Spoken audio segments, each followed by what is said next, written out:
अभी हम ये चैप्टर देखेंगे, ये जनरली 12th क्लास में रहता है,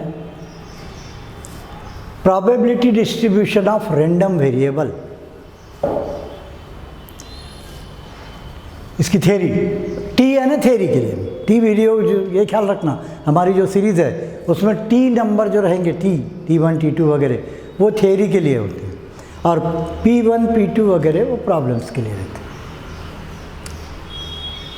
तो इसकी थ्योरी देखेंगे हम अभी, probability distribution of random variable T1। देखो रैंडम, पहली बात तो सोचेंगे हम रैंडम वेरिएबल यानी क्या होता है। अब रैंडम वेरिएबल वर्ड पर से समझ में आता है, रैंडम यानी कुछ भी, और वेरिएबल यानी जो बदलता है, यानी कुछ भी बदलने वाली चीज। जैसे हम उसका नाम रखें x, हम बोलेंगे x is a random variable, shortcut में इसको ऐसा लिखेंगे RV रैंडम वेरिएबल। इतना लंबा कौन लिखते बैठेगा बार बार। हाँ, तो x is a random variable, x एक रैंडम वेरिएबल है। इसका मतलब क्या होगा, x कुछ तो भी ऐसा है जिसको हमने डिफाइन किया है, वो किसी थ्योरी में उसका सिग्निफिकेंस कुछ हो सकता है, किसी प्रॉब्लम में उसका सिग्निफिकेंस कुछ हो सकता है, कुछ भी हो सकता है, कुछ भी है, और उसके हिसाब से वो उसकी कुछ वैल्यूज़ रहती है, या वो कुछ वैल्यूज़ लेता है और बदलता है। ऐसा नहीं एक बार लेकर रुक जाएगा, कुछ वैल्यूज़ लेता है, उसकी कुछ वैल्यूज़ रहती है। जैसे हम बोलेंगे x is a random variable which takes values 0 1 2 3, x is a random variable which takes values 1 2 3 4 5 6, या निगेटिव वैल्यू भी ले सकता हो। x is a random variable which take -1, उसकी वैल्यूज ये हो सकती है, -1 -2 हाफ 0, कुछ भी ऐसी हो सकती है, उसकी वैल्यू कुछ भी हो सकती है, डिपेंड करता है हमने उसको की डेफिनेशन क्या दी है उस एरिया उस प्रॉब्लम में। ठीक है, अच्छा, जो जो वैल्यूज वो ले सकता है, किसी थ्योरी किसी प्रॉब्लम में हमने उस x का कुछ नाम रखा कि भाई x ये है, तो उसके हिसाब से वो कुछ वैल्यूज लेगा, तो वो जो वैल्यूज का सेट आएगा उसको कहेंगे sample space of this random variable. देखना, प्रोबेबिलिटी में हम सैंपल स्पेस एक्सपेरिमेंट की लेते हैं, वो अलग हो गया। इस रैंडम वेरिएबल की सैंपल स्पेस यानी वो वैल्यूज का सेट जो ये x लेता है। जैसे मान लो कोई थ्योरी है किसी प्रॉब्लम में, x एक रैंडम वेरिएबल है और वो 4 वैल्यूज लेता है, 0 1 2 3, 4 वैल्यूज लेता है, तो उसकी सैंपल स्पेस हो जाएंगी 0 1 2 3। इसका मतलब क्या हुआ, ये इस रैंडम वेरिएबल की सैंपल स्पेस है, यानी ये रैंडम वेरिएबल ये वैल्यूज लेता है। या अगर मैं बोलूँ x is a random variable for which s is x0 x1 x2 xn, ये कुछ तो भी नंबर होंगे, ये कुछ भी नंबर रह सकते हैं, नेगेटिव पॉजिटिव कुछ भी नंबर रह सकते हैं। तो ये है उसकी सिंपल स्पेस, यानी x एक रैंडम वेरिएबल है, बदलता है, पर बदलता तो कैसे बदलता है, ये वैल्यू लेता है, x0 लेता है, x1 लेता है, x2 लेता है, ऐसा करते करते xn लेता है, ये वैल्यू लेता है। अब यहाँ पर दो बातें हैं, अगर ये x ऐसी उछल उछल के वैल्यू ले रहा है, टुकड़े यानी जैसे 0 1 2 3 हाफ, ऐसे उछल उछल के सिंगल सिंगल वैल्यू देता है, तो इस x को कहते हैं डिस्क्रीट रैंडम वेरिएबल। ये डिस्क्रीट रैंडम वेरिएबल है। और अगर ऐसा बोला x is a random variable whose s is interval a से b, दो नंबरों के बीच का इंटरवल रियल लाइन पर का, यानी ये x एक रैंडम वेरिएबल है जो कैसी वैल्यू लेता है, a नंबर से b नंबर के बीच के सारे रियल नंबर्स अटेंड करता है वो, या सारी वैल्यूज लेता है। कितनी हो गई है, इनफाइनाइट वैल्यूज लेता है, ए से बी के बीच के पूरे रियल नंबर लेता है। इसकी वैल्यू यहाँ से यहाँ के बीच में सब कुछ हो सकती है, हर नंबर हो सकती है। तो देन ऐसे रैंडम वेरिएबल को कहते हैं कंटिन्यूअस रैंडम वेरिएबल। फर्क समझ लो, ये डिस्क्रीट रैंडम वेरिएबल अगर ऐसी वैल्यूज लेता है तो, और अगर ऐसी लेता है तो कंटिन्यूअस रैंडम वेरिएबल। ठीक है, तो ये डिस्क्रीट रैंडम वेरिएबल और कंटिन्यूअस रैंडम वेरिएबल। अब इस रैंडम वेरिएबल का प्रोबेबिलिटी डिस्ट्रीब्यूशन, ये इस चैप्टर में हमको देखना है। ठीक है, तो उसको समझने के लिए ये क्या है, ये प्रोबेबिलिटी डिस्ट्रीब्यूशन, ये समझने के लिए हम एक एग्जांपल लेते हैं। एक एग्जाम्पल लो, उससे पूरी तरह पूरा चैप्टर एक ही एग्जाम्पल में सब समझ में आ जाएगा, बाद में फिर अलग अलग एग्जाम्पल में उसको लगाते जाओ। कंसीडर, एक एग्जाम्पल ले रहे हैं हम, consider an experiment of tossing of 3 coins. समझो आपने 3 कॉइन उछाले, 3 कॉइन गिरेंगे। हाँ, इसकी सैंपल स्पेस क्या आएंगे ये हमको मालूम है। इसकी sample space H H H H H T H T H H T T। पहली कॉइन पर हेड लेकर दूसरी और तीसरी पे बदलते जाओ, तो ये 4। अब यही 4 रिपीट कर दो पहली कॉइन पर टेल के साथ, T H H T H T T T H और T T T। ये हो गई इसकी सैंपल स्पेस। तुम जिंदगी भर 3 कॉइन उछालते रहो, इनमें से ही कोई ना कोई रिजल्ट आते रहेगा। टोटल पॉसिबल रिजल्ट इतने हैं, कितने हैं संख्या गिनो तो 8 रिजल्ट आते हैं, मालूम है। अब एक कोई इवेंट है, ऐसा ऐसा होना चाहिए, उसकी प्रॉपर्टी निकालते हो, वो हमने देखा है। अब मैं क्या करता, एक रैंडम वेरिएबल लेता, let x is a random variable. ये कोई तो भी रैंडम वेरिएबल है। इसकी डेफिनेशन इस प्रॉब्लम में मैं ले रहा हूँ, ये मैं मेरे मन से ले सकता, तुम भी तुम्हारे मन से कुछ दूसरा रैंडम वेरिएबल भी ले सकते। तो मैं ये x ले रहा हूँ, number of times head occur. मेरे इस x की डेफिनेशन है, ये इस x को मैं ले रहा हूँ, ये रैंडम वेरिएबल, कि कितनी जितनी बार हेड आएगा वो, what is x, number of times head occur. तो अब बोलो, सबसे पहले बोलो ये x क्या क्या हो सकता है, ये क्या क्या वैल्यूज ले सकता है, इसकी वैल्यू क्या क्या हो सकती है, या कितनी बार हेड आ सकता है। x क्या लिया हमने, number of times head occur. हाँ, तो हेड कितनी बार आ सकता है, 0 बार आ सकता, 0 बार आ सकता, 1 बार आ सकता, 2 बार आ सकता, 3 बार आ सकता। हेड 4 बार भी आ सकता। 4 बार आएगा क्या, कहाँ से आएगा, 3 ही तो कॉइन उछाल रहे हो। तो देयरफॉर बोलो x can take values out of 0 1 2 3। x की ये 4 पॉसिबल वैल्यूज है। इस डेफिनेशन के हिसाब से x की ये 4 वैल्यूज हो सकती है, बस इसके अलावा कोई वैल्यू नहीं है। अच्छा, x हाफ हो सकता क्या, नहीं। आधा हेड आ सकता क्या, नहीं।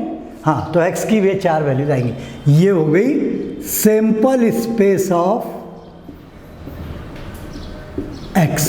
हालांकि इसको भी ऐसे डिनोट करते, पर कंफ्यूज मत होना, ये ऐसा इस एक्सपेरिमेंट की सैंपल स्पेस और ये है इस रैंडम वेरिएबल की सैंपल स्पेस। अच्छा बोलो, ये कौन सा रैंडम वेरिएबल है, डिस्क्रीट है कि कंटिन्यूअस है, डिस्क्रीट है, क्योंकि ये उछल के वैल्यू ले रहा ना, ये 4 वैल्यू ले रहा, 0 1 2 3। हाँ, तो ये डिस्क्रीट रैंडम वेरिएबल है, ठीक है। तो x कैन टेक वैल्यूज 0 1 2 3, ठीक है। नाउ लेट, चलो अब एक वैल्यू पकड़ो, x इक्वल टू 0। अगर x 0 रहा, x समझो x ने 0 वैल्यू लिया, ठीक है। हाँ, इसका मतलब क्या होगा, अब इस पर से हमको एक इवेंट मिलता, x की एक्चुअली होगा क्या, x की हर एक वैल्यू पर तुमको एक इवेंट मिलेगा। तो x equal to 0, let A0 be the corresponding event.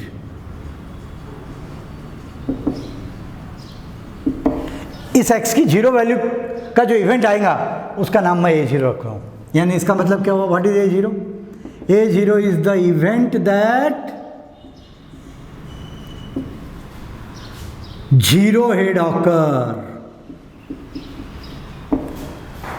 x की वैल्यू 0, नंबर x क्या लिया हमने, number of times head occur. हाँ, तो इस x की 0 वैल्यू के करस्पॉन्डिंग में इवेंट क्या आएगा, the event that 0 head occur, that is no head occur.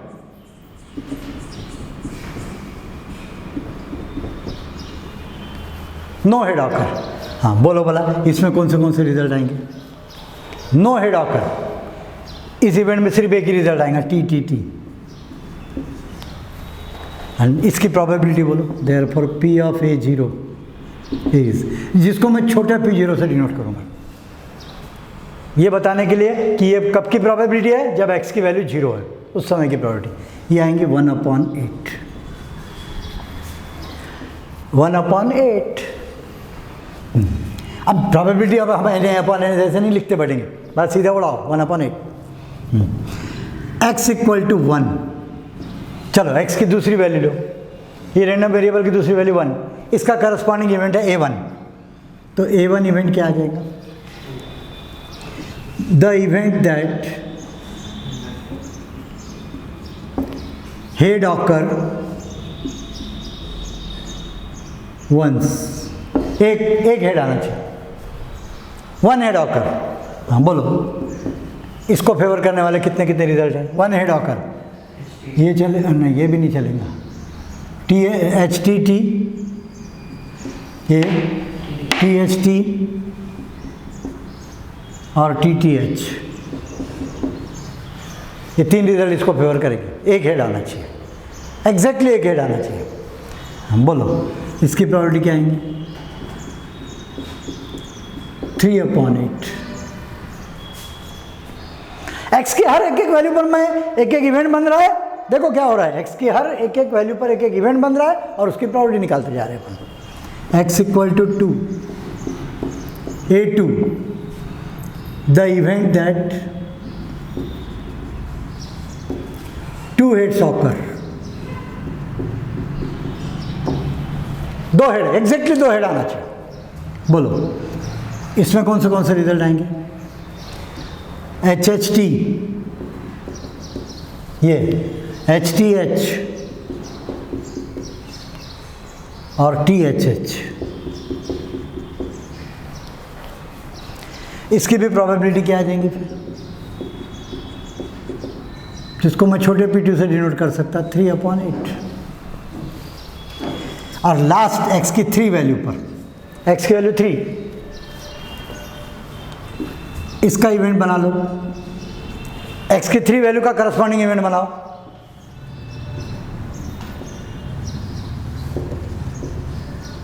Three heads occur.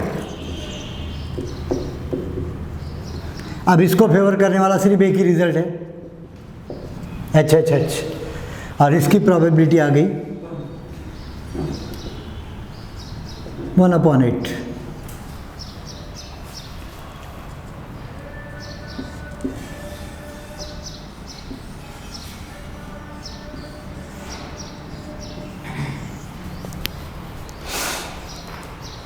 x की हर एक वैल्यू के लिए एक इवेंट बना, उस इवेंट की प्रोबेबिलिटी आ गई। ये प्रोबेबिलिटीज है, ठीक है।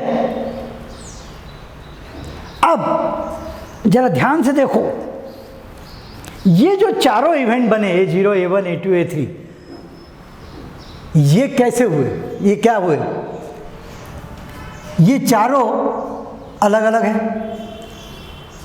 कोई भी दो का इंटरसेक्शन खाली रहेगा, सोचो ऐसा कोई रिजल्ट आएगा कि जो इसमें भी है, इसमें भी है, या इसमें भी है, इसमें भी है, इसमें भी है, इसमें भी है, ऐसा कोई भी दो में कॉमन रिजल्ट आएगा क्या? नहीं, क्योंकि इसमें हमने बोला 0 हेड ऑकर, इसमें बोला 1 हेड आना चाहिए, इसमें बोला 2 हेड आना चाहिए, इसमें बोला 3 हेड आना चाहिए। बोलो कोई भी दो इवेंट एक साथ आ सकते क्या?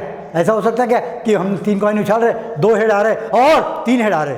ऐसा तो नहीं हो सकता। अगर 2 हेड आ रहे तो बस 0, 1, 3 कट जाएंगे। तो ये चारों इवेंट्स कैसे है, पकड़ के रखो, ये चारों इवेंट्स कैसे है? Exclusive, disjoint. एक बात। दूसरी बात, अगर चारों को मिला दो, यूनियन कर दो, चारों को यूनियन कर दो, बोलो पूरे 8 आ जाते, देख लो। यानी एक्चुअली क्या हुआ, ये x की ये वैल्यूज के कारण ये सैंपल स्पेस जो है ना, उसके 4 टुकड़े हो गए, अपन ऐसा भी बोल सकते हैं। ये सैंपल स्पेस के जो 8 रिजल्ट है वो 4 भागों में डिवाइड हो गए। ये 4 इवेंट्स आ गए जो आपस में अलग अलग भी है और सबको मिलाओ तो पूरा S आ जाता, पूरी सैंपल स्पेस आ जाती। देखो पूरे 8 रिजल्ट आ जाते, इनको मिला लो। यानी ये इवेंट्स कैसे बने? Exclusive and exhaustive. ये इवेंट्स कैसे हैं? Exclusive and exhaustive. हाँ, यानी क्या होगा फिर? इसका मतलब मैं यहाँ लिखता हूँ, P ऑफ x = 0, या 1 मिनट, हम ऐसा बोल सकते हैं P0 plus P1 plus P2 plus P3 is equal to 1। ये चारों इवेंट्स की जो प्रोबेबिलिटी उनका एडिशन 1 होगा ना, क्योंकि अगर ये इवेंट्स एक्सक्लूसिव और एग्जॉस्टिव, ये हमने एडिशन थ्योरम के वीडियो में भी देखा था, अगर इवेंट्स एक्सक्लूसिव और एग्जॉस्टिव है तो उनकी सबकी प्रोबेबिलिटीज़ का एडिशन 1 आएगा, आना ही चाहिए। क्योंकि यहाँ पर क्या हो रहा है, A0 union A1 union A2 union A3 equal to S। तो फिर अच्छा, और ये सब डिसजॉइंट है, तो फिर इसकी प्रोबेबिलिटी प्लस इसकी प्रोबेबिलिटी प्लस इसकी प्रोबेबिलिटी प्लस इसकी प्रोबेबिलिटी इक्वल टू S की प्रोबेबिलिटी, S की प्रोबेबिलिटी होती है 1। तो अगर ये इवेंट्स एक्सक्लूसिव और एग्जॉस्टिव है तो इनकी चारों की प्रोबेबिलिटीज़ का एडिशन 1 आएगा। अच्छा, और एक बात, ये चारों प्रोबेबिलिटीज़ है इसलिए इनकी वैल्यूज़ हमेशा 0 से 1 के बीच में रहेंगी, ये कभी निगेटिव नहीं होंगी और 1 से ज़्यादा नहीं होंगी। तो ये जो चारों नंबर आए P0, P1, P2 और P3, ये क्या है, x की एक एक वैल्यू पर जो आने वाले इवेंट्स हैं उनकी प्रोबेबिलिटीज़ है। और ये प्रोबेबिलिटीज़ है इसलिए कैसी है, जीरो, हर नंबर 0 से 1 के बीच में है और इनका सबका एडिशन 1 होता है। इसको कहते हैं probability distribution of this random variable. ये इस रैंडम वेरिएबल का प्रोबेबिलिटी डिस्ट्रीब्यूशन हो गया। या ये समझ सकते तुम कि x की एक एक वैल्यू पर एक एक प्रोबेबिलिटी आ गई x की। अब ये बीच में से इवेंट हटा दो अभी ये इवेंट्स, अभी ये देख लिए इसको अच्छी तरह से, सब बातें समझ में आ गई। अब मैं ये इवेंट्स हटा देता हूँ,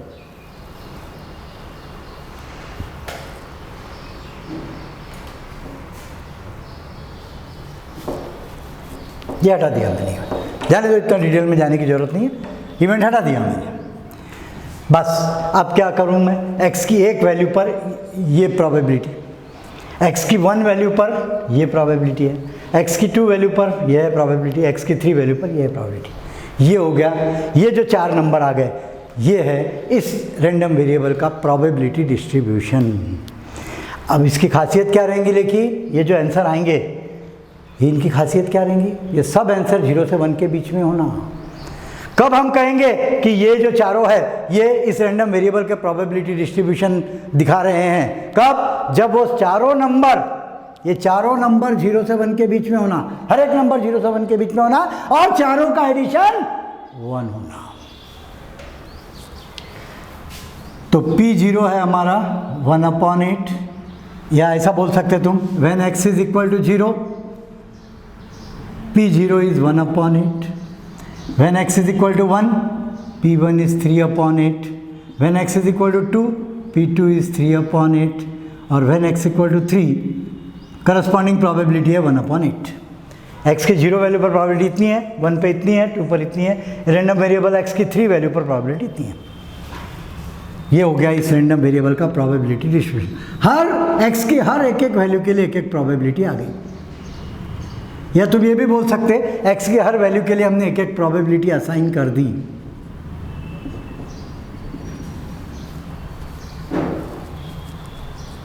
जीरो पर x की वैल्यू 1 0, प्रोबेबिलिटी की वैल्यू 1/8। जब x की वैल्यू 1 तो प्रोबेबिलिटी की वैल्यू 3/8, x की 2 वैल्यू पर भी 3/8 और x की 3 वैल्यू पर 1/8।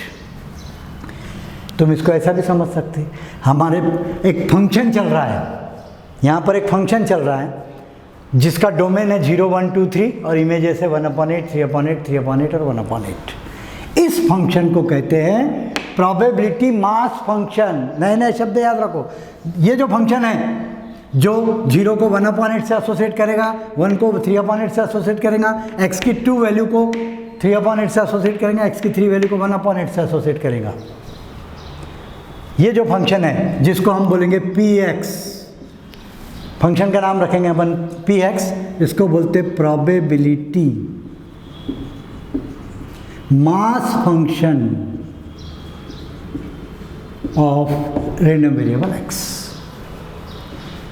And therefore p of x की वैल्यू जब 0 रहती है, या छोटा p0, यह है 1/8, px equal to 1, p1 is 3/8, px equal to 2, P2 is 3/8, Px equal to 3, P3 is 1/8।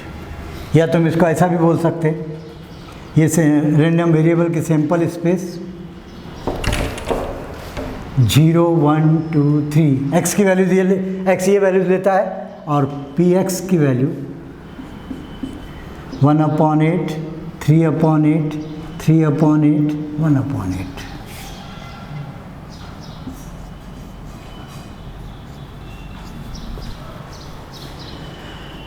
ऐसा भी बता सकते हैं x की हर एक एक वैल्यू पर एक एक प्रोबेबिलिटी आ गई। बीच में से ये इवेंट वाला कार्यक्रम हटा दिया मैंने कि x की हर एक वैल्यू पर एक इवेंट आया फिर उसकी प्रोबेबिलिटी निकली, तो ऐसा ये डायरेक्ट फंक्शन बना दिया।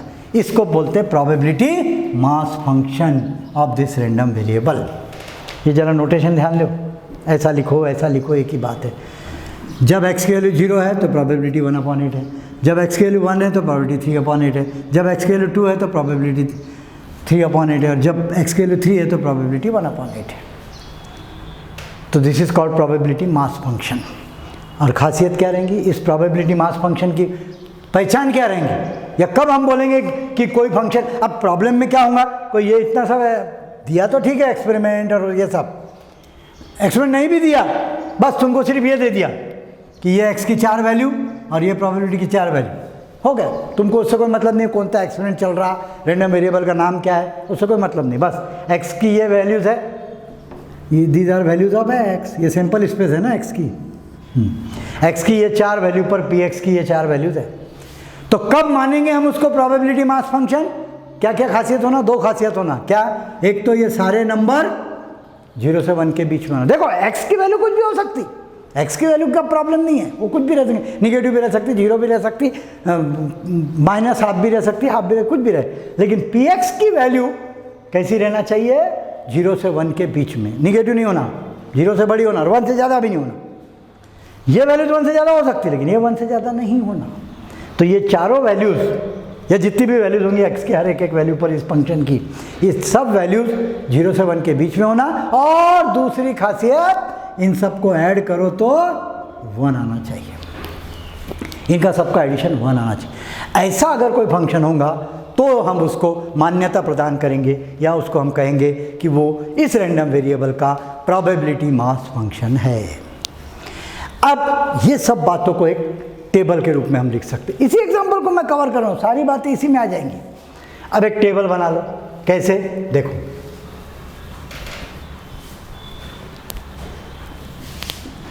एक ऐसा डबल डेकर 2 लाइन वाला टेबल बना लो। पहली लाइन में x की वैल्यूज, इसको ऐसा भी लिखते हैं x equal to small x can take values this. x क्या क्या वैल्यू लेता है, 0 1 2 3। x की पॉसिबल वैल्यूज पहली लाइन में लिख देना। ये स्मॉल x की जो जो वैल्यू ये लेता है, या ये कैपिटल X जो जो वैल्यू लेता है वो यहाँ लिख देना, 0 1 2 3। और करस्पॉन्डिंग उनकी जो प्रोबेबिलिटीज़ की वैल्यू आएंगी, या इस px फंक्शन की जो वैल्यू आएंगी, हाँ बोलो, जब x की वैल्यू 0 तो इसकी वैल्यू कितनी है, 1/8, ये यहाँ लिख देना। जब x की वैल्यू 1, जब x की वैल्यू 1, हमारे रैंडम वेरिएबल की वैल्यू 1, तो करस्पॉन्डिंग प्रोबेबिलिटी है 3/8, या इस px फंक्शन की वैल्यू है 3/8। जब x की वैल्यू 2 है तो px की वैल्यू है फिर से 3/8, और जब x की वैल्यू 3 है तो इसकी वैल्यू है 1/8।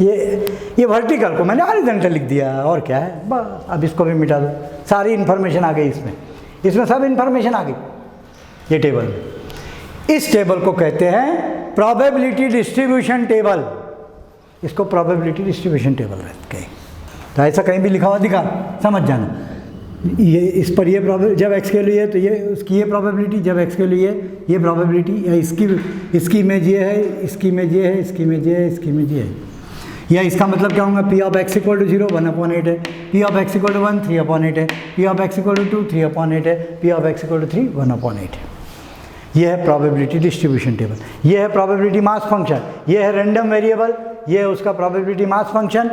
इसकी ये नंबर कुछ भी हो सकते हैं, लेकिन ये नंबर हमेशा 0 से 1 के बीच में होना, और खासियत क्या है, इनका सबकी टोटल 1 होना चाहिए, इनकी टोटल ये प्लस ये प्लस ये प्लस ये 1 होना चाहिए।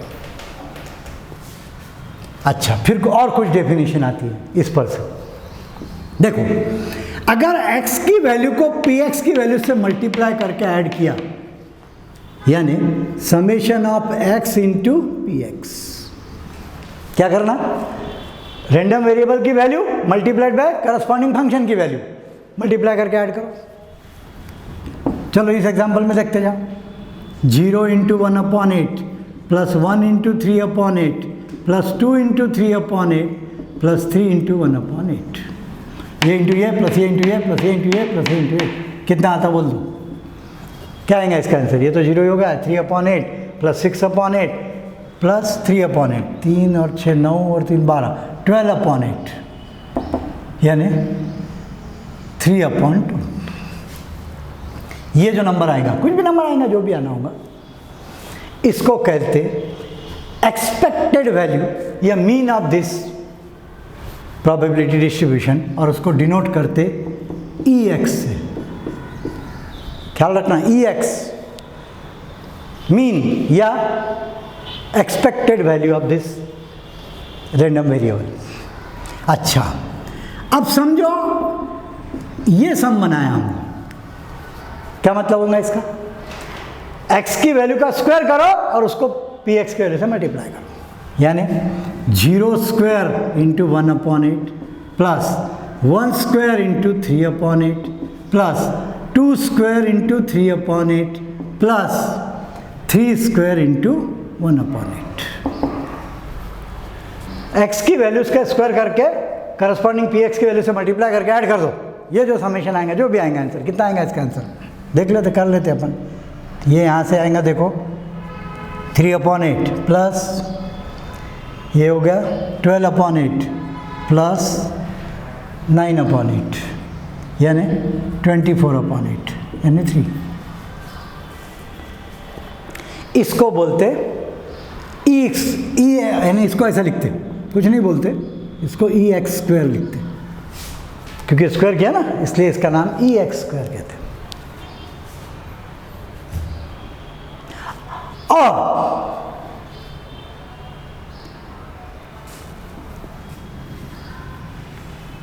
EX स्क्वायर माइनस EX का स्क्वायर, ये निकालो, क्या? EX स्क्वायर माइनस इसका स्क्वायर, कितना आएगा? ये फार्मूला याद कर लो, ये आएगा 3 माइनस 3/2 का स्क्वायर। देखना, फार्मूला याद कर लो, EX स्क्वायर माइनस EX का स्क्वायर। EX स्क्वायर कितना है? 3 माइनस 3/2 का स्क्वायर, कितना आ जाएगा? 3 माइनस 9/4 यानी कितना हुआ? 3/4। इसको कहते हैं वेरिएंस।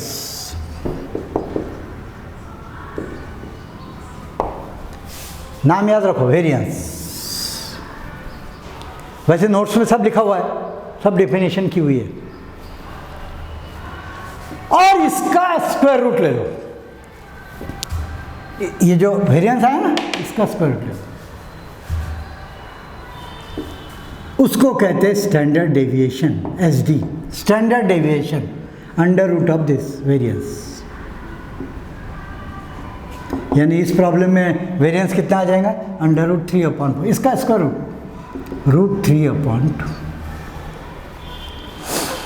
तो इस पूरे चैप्टर में ये सब चलने वाला है। क्या? या तो तुमको प्रोबेबिलिटी का कोई एक्सपेरिमेंट देंगे, उस पर से x का नाम देंगे कि भाई x ऐसा ऐसा है, तुम x की वैल्यू डिसाइड करो, करस्पॉन्डिंग प्रोबेबिलिटीज निकालो, टेबल बनाओ, टेबल बना के ये निकालो ये निकालो ये निकालो, ये निकालने को बोलेंगे, ये निकालते आना चाहिए फटाफट फटाफट। या पहले तो ये चेक करना कि ये सही में जो उन्होंने दिया वो प्रोबेबिलिटी डिस्ट्रीब्यूशन है कि नहीं है। वो कैसे चेक करेंगे? ये सारे नंबर 0 से 1 के बीच में होना। कोई भी टेबल तुमको दे दिया, मान लो प्रोबेबिलिटी का एग्जांपल दिया, तो फिर तो ठीक है, ये ऐसा आ जाएगा। लेकिन अगर मान लो उन्होंने सिर्फ टेबल बना के दिया कि भाई x ये रैंडम वेरिएबल है और ये उसके प्रोबेबिलिटीज है, बोलो क्या ये प्रोबेबिलिटी डिस्ट्रीब्यूशन रिप्रेजेंट कर रहा है क्या रैंडम वेरिएबल का? चेक करो। तो कैसे चेक करेंगे? कब मानेंगे हम कि ये सही में प्रोबेबिलिटी डिस्ट्रीब्यूशन है इस रैंडम वेरिएबल का? जब ये जो नंबर रहेंगे, ये हर एक नंबर 0 से 1 के बीच में होना और इनका सबका एडिशन 1 होना, ठीक है। और फिर अगर ऐसा हो गया तो फिर ये सब चीज़ें ये फार्मूले से निकाल सकते हैं, बराबर है। अब एक चीज़ और सुन लो, पूरा चैप्टर होगा ख़त्म, बस वैरायटी ऑफ प्रॉब्लम्स करते बैठो और कुछ भी नहीं है। ये डिस्क्रीट रैंडम वेरिएबल के लिए हो गया ये चैप्टर बोलेगा तो। ये डिस्क्रीट रैंडम वेरिएबल था ना, कंटिन्यूस के लिए अलग रहेगा, पर ये डिस्क्रीट रैंडम, अगर रैंडम वेरिएबल हमारा डिस्क्रीट है, उछल उछल के वैल्यू ले रहा है, तो उसके लिए ये सब चीज़ें हैं। कंटिन्यूस के लिए अलग रहेगा। अच्छा, अब यहाँ हम क्या देख रहे हैं, देखो बोला जरा, P X equal to 0 plus P X equal to 1 plus P X equal to 2 plus P X equal to 3, इसका आंसर कितना आ रहा? 1। ये चारों का एडिशन बना। इसका मतलब होता ये, इसका मतलब होता ये, इसका मतलब होता ये, और इसका मतलब होता ये, ख्याल रखना। इनका एडिशन 1, चारों का एडिशन 1 होता। तो फिर अगर मान लो मेरे को निकालना है P of X equal to 0, इसको चाहो तो ऐसा भी कर सकते, पी एक्स इक्वल टू 0 निकालना है, ये 3 मालूम है, मान लो ये 3 दिए, ये निकालना है, क्या करना, ये फार्मूला याद करना, 1, इनको सबको उधर भेज दो, 1 minus this 3, 1 minus P of X equal to 1 plus P of X equal to 2 plus P of X equal to 3, हो जाएगा ऐसा। तो हम इधर से उधर भेज सकते हैं, बराबर है। अच्छा, अब समझो मेरे को निकालना P of x greater than और इक्वल टू 1, ये निकालना है। एक्स प्रोबेबिलिटीज का सम एक्स 1 या 1 से ज़्यादा, इसका मतलब क्या होगा, एक्स की वैल्यू 1 या 1 से ज़्यादा लेना है, नहीं इसका मतलब होगा पी एक्स इक्वल टू 1, 1 भी चलता है, इक्वल टू है तो 1 भी चलेगा ना। हाँ, एक्स 1 या 1 से ज़्यादा, तो मेरे को ना P X equal to 1 plus P X equal to 2 plus P X equal to 3 plus P X equal to 4, हाँ सॉरी 4 तो ही नहीं, पी एक्स इक्वल टू 1 या 1 से ज़्यादा होना, 1 या 1 से ज़्यादा, यानी 1 प्लस 2 प्लस 3, एक्स की 1 वैल्यू पर प्रोबेबिलिटी प्लस 2 वैल्यू पर प्रोबेबिलिटी प्लस 3 वैल्यू पर प्रोबेबिलिटी, ऐसा होना। हाँ, अब देखो एक तरीका तो यह है, तीनों निकाल के ऐड कर लो, या कई बार ये ज़्यादा कॉम्प्लिकेटेड होता तो उसकी वजह हम ऐसा भी तो कर सकते हैं।